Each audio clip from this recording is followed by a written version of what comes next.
Come to your neighborhood, though. Go to your neighborhood. We want to see you walk around Queens.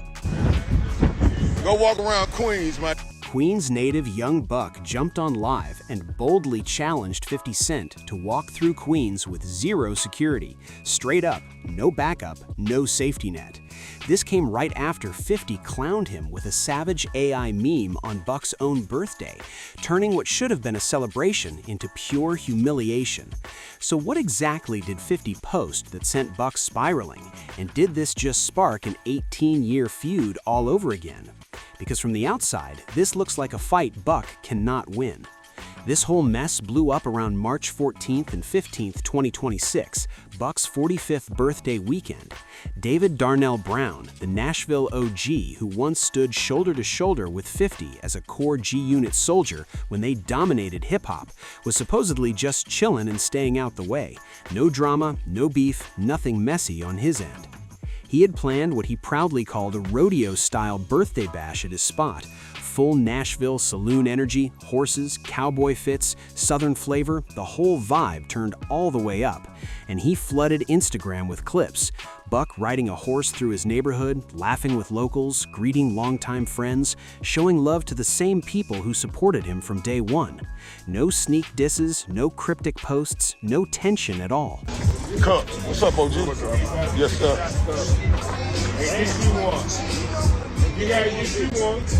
You did, like, come where you from, homie. You know what I'm saying? Just a grown man celebrating another year alive, surrounded by his circle, soaking in respect and hometown love from the people who matter most. You could see it plain as day. Buck was outside on his birthday, right in the streets where he grew up, getting nothing but love from his people. No tension, no drama on his face, no signs of beef on his mind, just real support pouring in from every direction. OGs stepping up with respect, neighbors pulling through with handshakes, hugs, and smiles that showed this was bigger than rap. This is what it looks like when someone is truly tied to their roots. Buck was soaking up every second, moving through the crowd, greeting elders, checking on folks, keeping it genuine with everybody around him. At that point in the live, he was still deep in celebration mode. No negativity, no shade, just gratitude for making it to 45 and seeing familiar faces still rocking with him. No mention of 50 Cent, no talk about G-Unit, nothing messy at all. Just a man proud of where he came from and proud that his community still stood behind him. But behind the scenes, things were already shifting fast because someone else was watching that same live with a totally different energy. You know, the gimmick is up, homie. We all looking at you. What's up, OG? How you doing, baby? I'm good, man. I'm out here with them real riders, man. Real riders, real folks, real community. That's what Buck kept repeating as the celebration rolled on. Meanwhile, miles away, 50 Cent was reportedly glued to his phone, quietly putting together a post that would flip the entire mood upside down. Because when 50 senses an opening, he doesn't hesitate. He circles, waits, and then strikes without warning, like a predator that already knows the outcome. It doesn't matter if you stay quiet or mind your own business. If 50 spots even the tiniest opening to spin your name into content, he's jumping on it every single time. And this time, the weapon of choice was a wild AI-generated parody image styled after the classic 1970s TV show The Dukes of Hazzard. But this wasn't some low-effort meme tossed together in 5 minutes. It looked like a full production, a detailed remake of the original promo poster, complete with the General Lee and the entire cast lineup. Except 50 had edited himself as Bo Duke, front and center like the main character. Tony Yayo appeared right beside him in the frame, but the part that had social media exploding was who else got inserted into the scene. Gorilla's sister, Victoria Scarface Woods, known as Barilla, was photoshopped onto Daisy Duke's body, the character famous for those tiny shorts, which made the whole thing feel extra disrespectful. I'm out here with them real riders, man. It is, baby. Real riders, man. It is, baby. We really do this. Then he added T.I. as Sheriff Roscoe P. Coltrane, the clumsy lawman from the show, since 50 has been throwing jabs at Tip too, turning one post into a multi-target shot. Why go after one person when you can hit 3 targets with a single post? That's classic 50 Cent strategy. But make no mistake, Buck was the main one in the crosshairs. In the image, he wasn't just mocked, he was completely replaced, wiped out of the lineup like he was never part of the squad in the first place. Then came the caption, blasted out to millions of followers. "They mad 'cause you up. Young Buck kicked out. You in the group. At least I know you ain't looking at my AI, LOL." It read like one of 50's usual troll jokes on the surface, the kind that racks up likes before most people finish breakfast.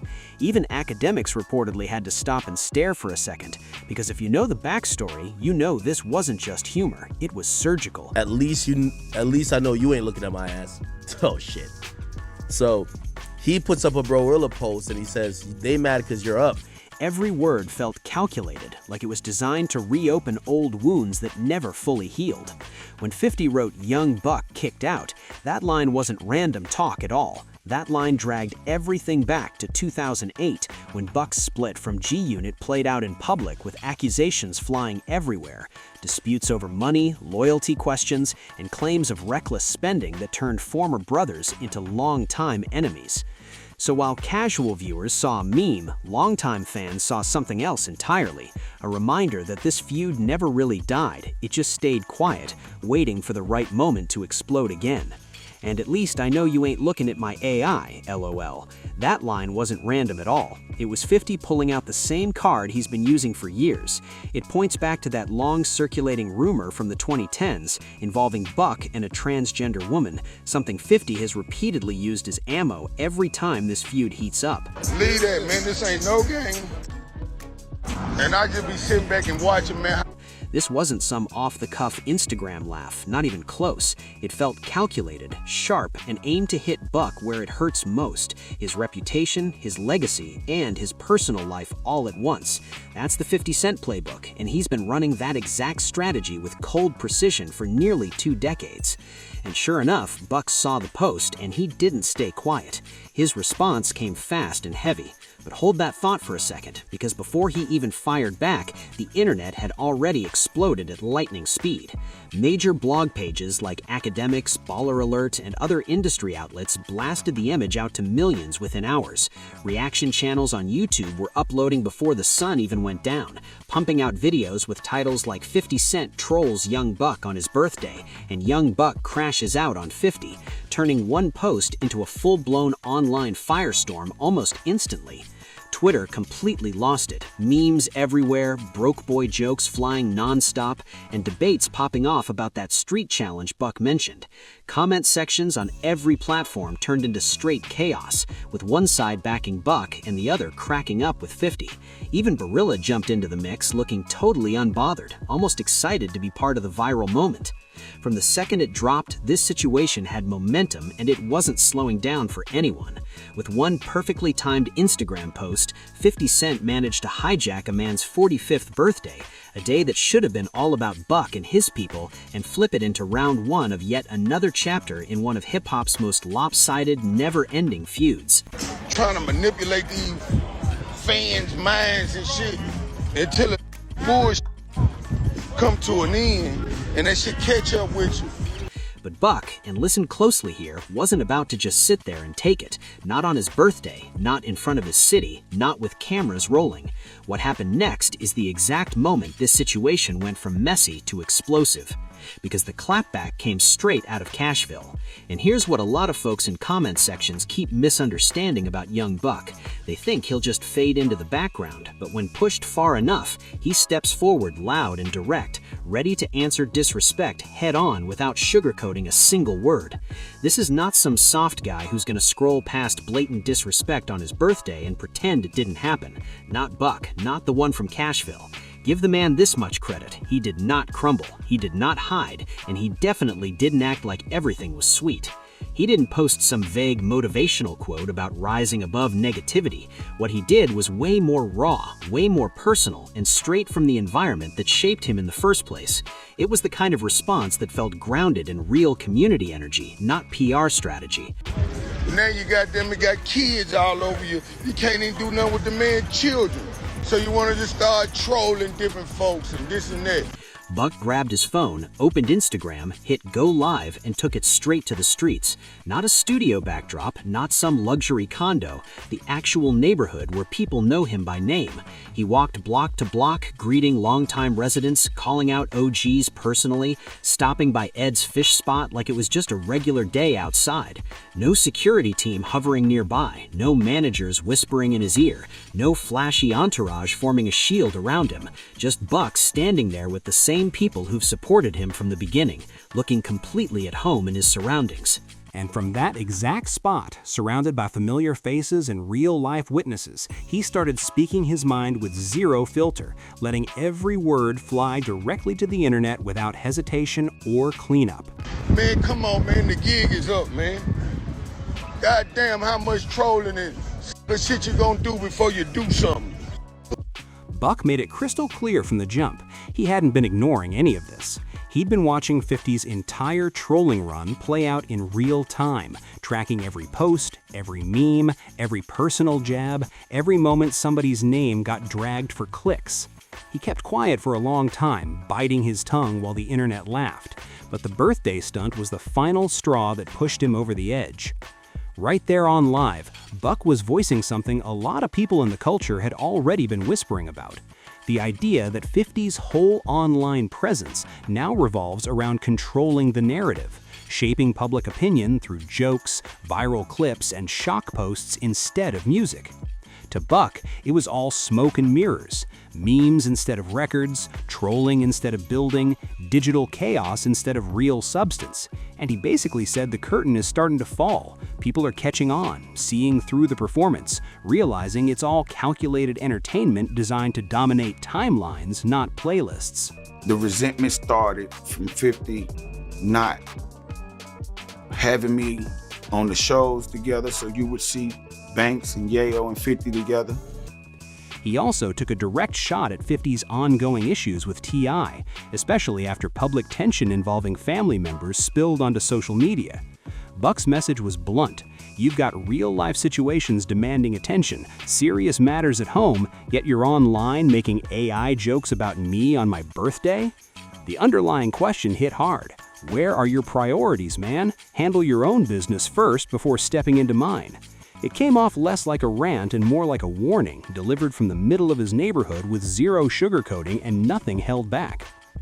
Then Buck doubled down with a message that hit even harder. All that internet tough talk doesn't equal real-life presence. In other words, keep that energy where it started. Keep that shit up there, meaning keep it in New York, keep it online, keep it wherever it lives, because down in Nashville, things move different. Buck was making it crystal clear that keyboard aggression doesn't hold the same weight when you're face-to-face with people who actually know you, grew up with you, and can vouch for you in real life. It was less about threats and more about authenticity, who's really outside and who's just trending. And then came the line that lit the entire internet on fire, the challenge that set comment sections, group chats, podcasts, and reaction channels into overdrive. Go walk around Queens. Simple words, massive impact. Because suddenly the energy shifted from memes and jokes to something that sounded way more personal. Up to that point, 50 had been firing shots from behind a screen, launching viral posts from a distance. Meanwhile, Buck was literally standing on pavement in his own neighborhood, surrounded by familiar faces, speaking directly to whoever was watching. Now, some people argued the challenge wasn't realistic given 50's level of fame. Obviously, he can't casually stroll through South Jamaica without crowds forming, but that wasn't really the point. The point was symbolism. Buck was saying, look at me right now, no barriers, no heavy security presence, just love from my city. This is what it looks like when your community truly stands behind you. Can you say the same? That was the unspoken question hanging in the air. Then Buck closed it out with a line that carried serious history behind it. I don't owe you a quarter. That wasn't random. It referenced the long-running financial dispute that ended with Buck paying roughly $690,000 through the courts, officially clearing the debt that had followed him for years. In one sentence, he wasn't just talking money, he was saying that chapter is done, the leash is gone, and there's nothing left to hold over his head anymore. The bag is paid, the contract is finished, the chains are off. You don't have any leverage over me anymore, period. That was the energy Buck was standing on. Freedom, closure, no strings attached. But if he thought going live and venting would make 50 back off, that idea got crushed fast. Within hours, 50 reposted Buck's own footage to Instagram and added a caption clearly crafted to sting as much as possible. He wrote, "Look at this punk ass. We know you like them boys. Buck Barilla like the girls. That's a better fit around here, punk. You and your hood because you broke boy. LOL." It was blunt, personal, and guaranteed to get people talking. Broke boy spread across the hip-hop internet like wildfire. Every platform picked it up. Timelines, comment sections, group chats, reaction pages, all repeating the same phrase non-stop. What made it especially harsh was how it flipped Buck's entire message on its head. Buck had been saying he could walk his neighborhood freely because he's respected and supported there. But 50 twisted that narrative completely, suggesting the reason he's always there isn't loyalty, it's lack of options. In one move, the conversation shifted from community pride to financial status, turning Buck's show of hometown love into ammunition against him and keeping the spotlight exactly where 50 wanted it, in the humiliation, not the context. You're not humble, you're stuck. You're not choosing the block is all you've got left. That was the brutal spin 50's camp pushed, and whether people believed it or not, it was exactly the kind of ruthless narrative flip that's made 50 Cent a nightmare opponent in public beefs. Buck wasn't retreating, not at all, but online momentum had already shifted. Then Tony Yayo slid into the comments with "We be in Southside all the time," a clear shout out to South Jamaica, Queens, basically signaling that the crew moods freely on their home turf too. Major outlets like Hot New Hip Hop, XXL, and Hot 97 grabbed screenshots before the post disappeared, making sure the moment lived on regardless. And 50 was still not finished. He dug up an old clip tied to that long-running rumor and posted with a caption making it clear there would be no reunion, no peace talks, no easing up whatsoever. He even hinted at putting Buck into a future project in a mocking way, doubling down on the message, no reconciliation, no forgiveness, just continued pressure with zero signs of letting up anytime soon. And just like that, what started as a birthday weekend turned into another explosive chapter in a feud that refuses to die. One side standing in the streets claiming respect and freedom, the other dominating the internet with memes, captions, and psychological warfare. Two completely different battlefields, both loud in their own way. Whether you think Buck held his ground or 50 completely outplayed him, one thing is undeniable. This situation pulled the entire hip-hop world right back into their drama. Now the real question is, does this end here, or is another round already loading behind the scenes? Because history shows neither of these men likes to walk away quietly. If you want the real breakdowns, the updates nobody else is catching, and the stories behind the headlines, make sure you subscribe to the channel right now. Hit that like button, share this with someone who's been following the drama, and drop your take in the comments. Whose side are you on?